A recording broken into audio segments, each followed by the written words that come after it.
Cockroach Janata party దేశవ్యాప్తంగా పెద్ద ఎత్తున సిజేపీపై చర్చ నడుస్తోంది. కాక్రోచ్ జనతా పార్టీ కార్యకలాపాలపై అత్యవసరంగా దర్యాప్తు జరిపించాలని కోరుతూ దాఖలైన పిటిషన్ను సుప్రీంకోర్టు తిరస్కరించింది. ఈ సందర్భంగా సిజేఐ జస్టిస్ సూర్యకాంత్ స్పందిస్తూ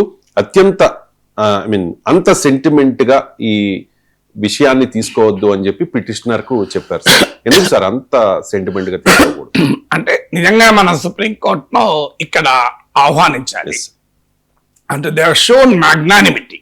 అంటే ఇన్స్టిట్యూషన్స్ మాత్రమే కాదు, ఇండివిజువల్స్ కూడా ప్రతిదాన్ని సెంటిమెంట్ గా తీసుకోకూడదు. You need not respond in hurry. దానికి ఎందుకు టెన్షన్? ఇప్పుడు చీఫ్ జస్టిస్ ఆఫ్ ఇండియా ఒక కామెంట్ చేసింది.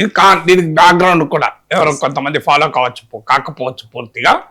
ఈ కాక్రోచ్ల గొడవ ఏంటి అని ఇళ్ళలోనే చచ్చిపోతున్న బొద్దింకలతోని. ఇప్పుడు మనకు వార్తల్లో కూడా బొద్దింకలు అయితే అదో పెద్ద తలనొప్పి. మా ఇంట్లో కూడా బొద్దింకలు అడగలు ఉన్నాయి, ఏ మన దేశంలో పోతలేదు.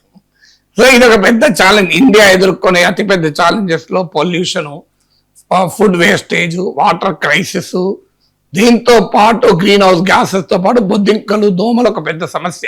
బొద్దింకలు, దోమలు, కుక్కలు, కోతులు. సో ఇలాంటి మ్యాన్ నేచర్ కాన్ఫ్లిక్ట్ మనం చూస్తున్నాం, మ్యాన్ ఎనిమల్ కాన్ఫ్లిక్ట్ చూస్తున్నాం.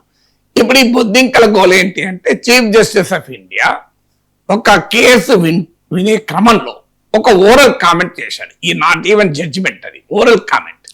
ఆ ఓరల్ కామెంట్ ఏం చేశాడు అంటే, కొంతమంది యాక్టివిస్టులు సమాజం పైన పడి వారు కాక్రోచ్లుగా, పరాన్న జీవులు, పెరాసైట్స్ గా బతుకుతున్నారు.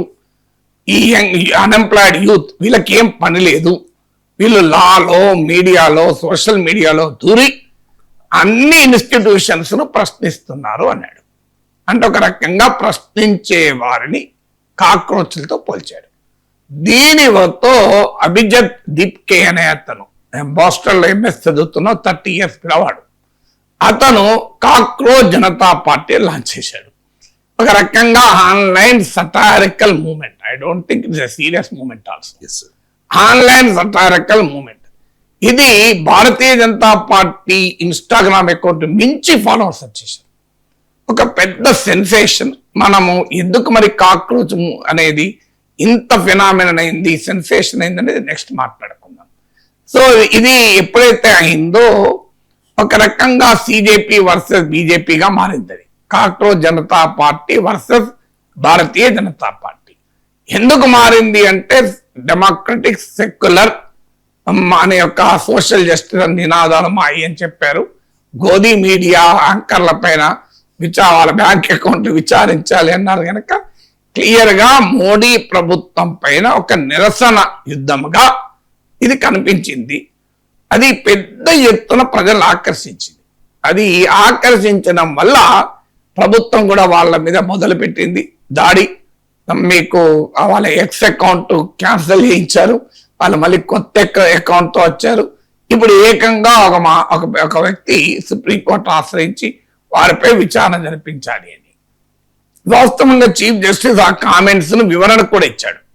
ఇది నా ఉద్దేశం, ఇది కాదు, నేను అన్ఎంప్లాయిడ్ యూత్ ను దృష్టిలో పెట్టుకొని అనలేదు, అది రాంగ్ గా డిస్టార్ట్ అయింది, వక్రీకరించబడింది. నేను ఫేక్ డిగ్రీలు ఉన్న వారి గురించి మాట్లాడాను అన్నాడు. లీగల్ ప్రొఫెషన్ లో ఫేక్ డిగ్రీలతో వస్తున్నారు. దానిపై కూడా వాస్తవంగా ఇంకో పిటిషన్ పడ్డది, ఈ ఫేక్ డిగ్రీల పైన సిబిఐ విచారణ జరిపించాలని. చీఫ్ జస్టిస్ ఆ కామెంట్లు చేశాక ఇక ఇట్ షుడ్ క్లోజ్. ఇప్పుడు కూడా మనం ఏంటంటే, డెమోక్రసీలో we have to move on. We cannot linger around one issue. ఇప్పుడు డెమోక్రసీ, సుప్రీంకోర్టు వేరే పని లేదా, ఇదేనా ఇక పట్టుకొని కూర్చుంటారా? సో ఒక కామెంట్ చేసింది, దానిపైన భిన్న వక్రీకరణ అంటూ చీఫ్ జస్టిస్ రియాక్షన్ ఇచ్చాడు. దానిపైన కావాల్సినంత అదే రోజు విపరీతమైన విమర్శలు కూడా వచ్చాయి. బట్ ఆ విమర్శలు వచ్చాక చీఫ్ జస్టిస్ క్లారిఫికేషన్ ఇచ్చాడు కనుక there ends the matter. You have to move on. ఎందుకు మూవ్ ఆన్ అంటే, దేశంలో అనేక ఇష్యూస్ ఉంటాయి, ఇది ఒక్కటే పట్టుకుని కూర్చోలేం కదా. సో అందువల్ల మీకు supreme court chief justice has taken a right thing. దీనిపైన ఇంకా పొడిగించి యూత్ ఫ్రస్ట్రేషన్ ను జ్యుడిషియరీ పైకి రాకుండా చాలా ప్రొటెక్ట్ చేశాడు చీఫ్ జస్టిస్. ఎందుకంటే అదేదో సుప్రీం కోర్ట్ జ్యుడిషియరీ భారతదేశంలో యువతరాన్ని తప్పుడుగా అర్థం చేసుకుంటుందని. అయితే చీఫ్ జస్టిస్ విత్డ్రా అయ్యారు. ఇక సుప్రీం కోర్టును చీఫ్ జస్టిస్ ఇన్వోక్ చేస్తూ ఏ చర్చ జరిగినా అది తప్పు, ఎందుకంటే క్లోజ్ చేశాడు కనుక. But what is more important is on overall phenomenal. ఇప్పుడు సుప్రీం కోర్టు అన్నది పక్క పెడతాం, ఇక చీఫ్ జస్టిస్ అన్నది అంతా చర్చే లేదు. ఇక అది only one example. Substantial point ఏంటి? లిమిటెడ్ పాయింట్ ఉంటుంది, సబ్స్టాన్షియల్ పాయింట్ ఉంటుంది. మీకు సబ్స్టాన్షియల్ పాయింట్ ఏంటి? యాక్టివిజాన్ని దేశంలో ఎలా చూడాలి? అది పొలిటికల్ యాక్టివిజం, సోషల్ యాక్టివిజం కావచ్చు, మీడియా యాక్టివిజం కావచ్చు. అంటే సమాజంలో రకరకాల సివిల్ సొసైటీ ఆర్గనైజేషన్స్ ఉంటాయి. మీడియాలో ప్రభుత్వాలని, ఇన్స్టిట్యూషన్స్ ను, రాజకీయ వ్యవస్థను నిరంతరం ప్రజల తరఫున ప్రశ్నించే వారు ఉంటారు. సోషల్ మీడియాలో ప్రశ్నించే వాళ్ళు ఉంటారు. ఇలాంటి అన్నీ ఉంటాయి.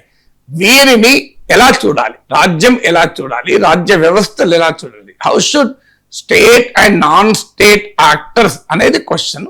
అది మనము సెపరేట్ గా ఎంతైనా చర్చించుకోవచ్చు. కానీ చీఫ్ జస్టిస్ ఆఫ్ ఇండియా మాత్రం దీన్ని ఒక వివాదం పెరగకుండా చాలా మ్యాగ్నానిమస్ గా, చాలా హుందాగా దీన్ని డీల్ చేశారు.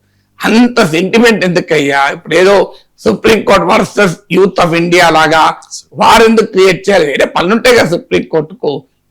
మనకు అర్థం కావాల్సింది ఏంటంటే supreme court has to move on. It has several issues to deal with. ఇది ఒక్కటే పట్టుకొని కూర్చోలేరు.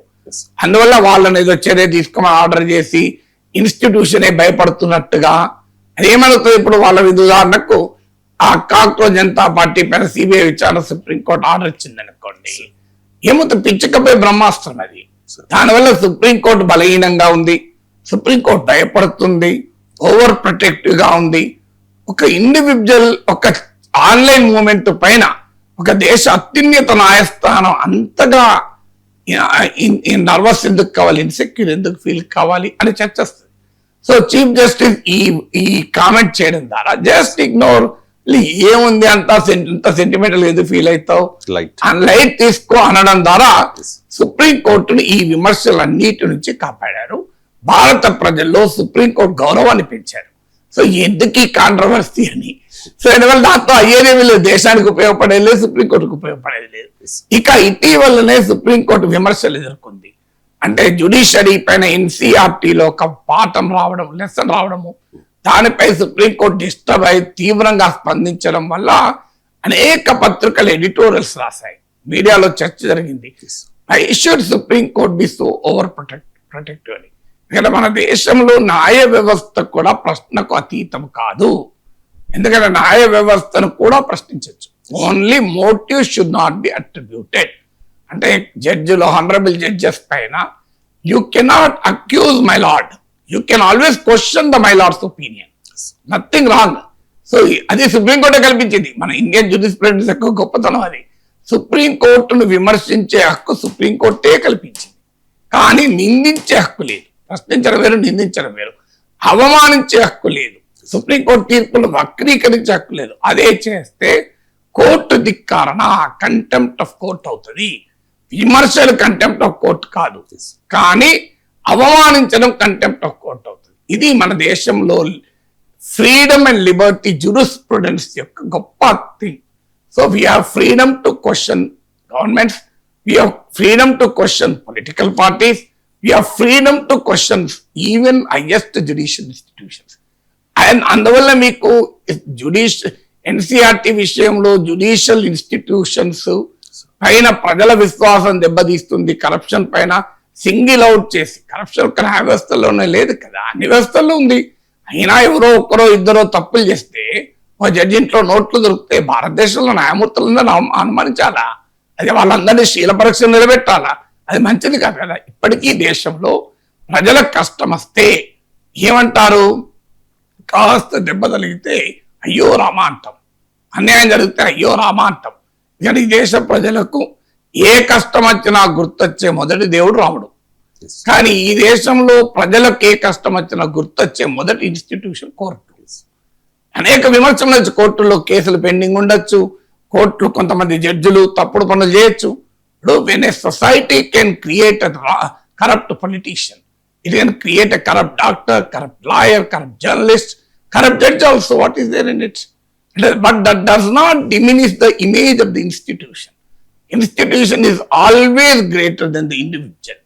Processes are always greater than the individual. మనం చాలా మంది రాంగ్ అర్థం చేసుకుంటాం. అంటే ఒక వ్యక్తి ప్రతిష్ట, వ్యక్తి గొప్ప వ్యక్తి అంశం కన్నా కూడా వ్యవస్థను చాలా మ్యాగ్నానిమస్ గా ఉండాలి. ఎందుకంటే ఇండివిజువల్ మనకు ఇన్స్టిట్యూషన్ కు మధ్య fight uneven fight, unequal fight. Supreme court Deep కి, అబ్జద్ దీప్ కి, సుప్రీం కోర్టు కాక్రోచ్ ఉద్యమ founder. Is it equal fight? No, sir. Highly unequal, highly uneven fight. So institution కు ఉండే పవర్ వేరు, ఇండివిజువల్ కు ఉండేటువంటి పవర్ వేరు. అందువల్ల ఈ అన్ఈవెన్ బ్యాటిల్లో institutions should show generosity and magnanimity. అంటే ఒక ఉదార స్వభావాన్ని చూపాలి. ఏముందిలే పట్టించుకోవాల్సిన అవసరం లేదు, పిల్లవాడినాడు ఏదో అని సుప్రీంకోర్టు ఒక ఉదారమైన వైఖరి తీసుకుంది. It has enhance the respect of judiciary. భారత న్యాయ వ్యవస్థ గౌరవం పెరిగింది.